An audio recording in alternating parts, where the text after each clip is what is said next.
Subscribe to our YouTube channel and press the bell icon to get the latest updates. Fear, anxiety and anger have gripped Gehmer.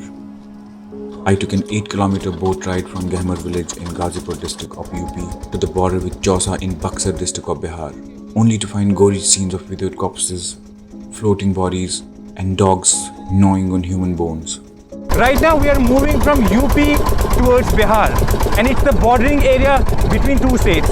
According to some estimates, more than 100 people of Gehmer have died since April. While the village is struggling with so many deaths, Ganga has brought even more bodies on its shores. On 12th May, I brought you this story from Madhav Ghat, Chausa in Bihar, which is some 8.5 kilometers away from Narayan Ghat of Gehmer. The Gehmer Ghat is cleaned and bodies buried along the shores on both sides. Just 100 meters away, I counted almost 23 bodies and skeletal remains.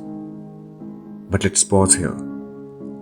Before I take you further west towards Bihar, let's talk about who these unidentified people are. Where do they belong? In Gehmer's Chakwa Mohalla, I met Bhind family, which still hasn't come in terms with two consecutive deaths on 23rd and 24th April. Shambhunath Bhind developed fever on 19th April. He took some medicines and continued with his masonry work.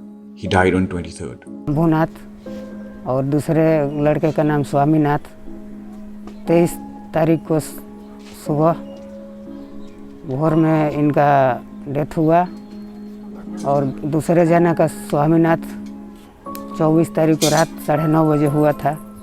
इनका कारण sir 3-4 दिन पहले वो सब ठीक थे, लेकिन अचानक बुखार हुआ।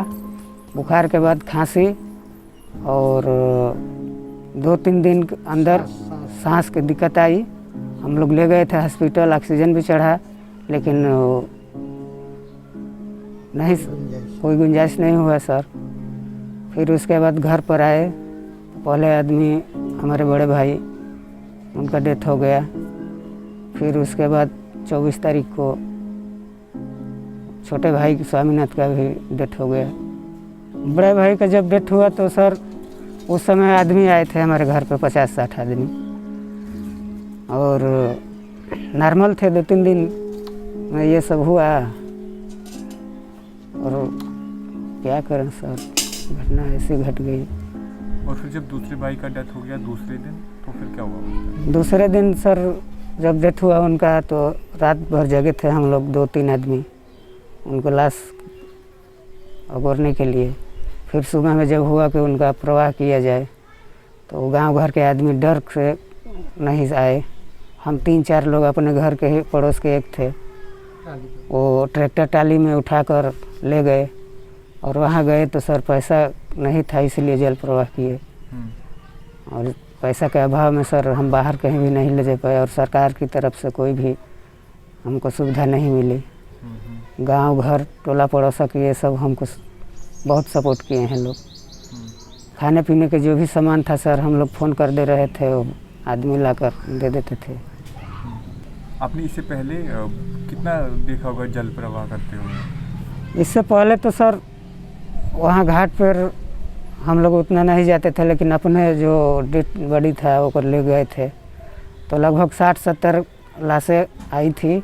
उसमें कोई जला रहा था, कोई ऐसे जल प्रवाह कर रहा था। हाँ।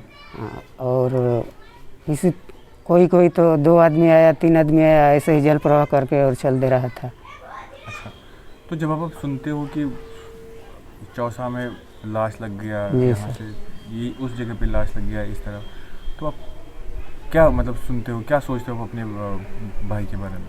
अपने भाई के बारे में यही सर सोच रहे थे कि बताइए, बड़े भाई का तो वो चिता पर जला दिए, लेकिन छोटे भाई का लाश किनारे में कैसे पड़ी होगी, कैसे नहीं पड़ा होगा। लेकिन क्या करें सर, मजबूर थे हम लोग, पैसा के अभाव में। गरीब आदमी क्या करेंगे सर। कि जो जल प्रवाह होते आ रही हैं, जो ये समस्या है जल प्रवाह का, ये कोरोना काल से भी पहले होती रहती हैं, क्योंकि जिसके घर में मौत होते हैं गरीब तबके के लोग हैं। क्योंकि जो गरीब तबके के लोग हैं जल प्रवाह करते हैं, क्योंकि उनके पास पैसे की समस्या होती है, इसलिए वो जला नहीं सकते हैं। क्योंकि जैसे देखिए झोपड़ी में रह रहे लोग खाने दिन भर मेहनत करते हैं, खाने को किसी तरह जुगाड़ कर लेते हैं। अगर बाय द वे किसी वजह से इनके घर में कोई डेथ कर जाए तो ये जल प्रवाह ही कर सकते हैं, क्योंकि जला नहीं सकते हैं। Brijesh took me to meet Fulwasi's family who lost her daughter-in-law on 23rd April and was forced to dump the body in the river. A lot of villagers say the only reason people turn to immersing bodies in the river is poverty. Manju Devi was also immersed on the same day she died. I spoke to the family if they had seen any kind of picture or the video which are all over on social media of those dead bodies. They said they haven't. The entire stretch of the Ghat is filled with bodies.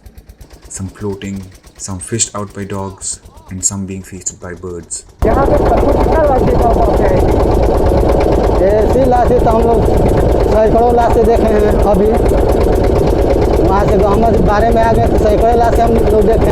5 रोज से लाश जल प्रवाह नहीं हो रहा है, तो क्या वो जल वो फूका जा रहा है।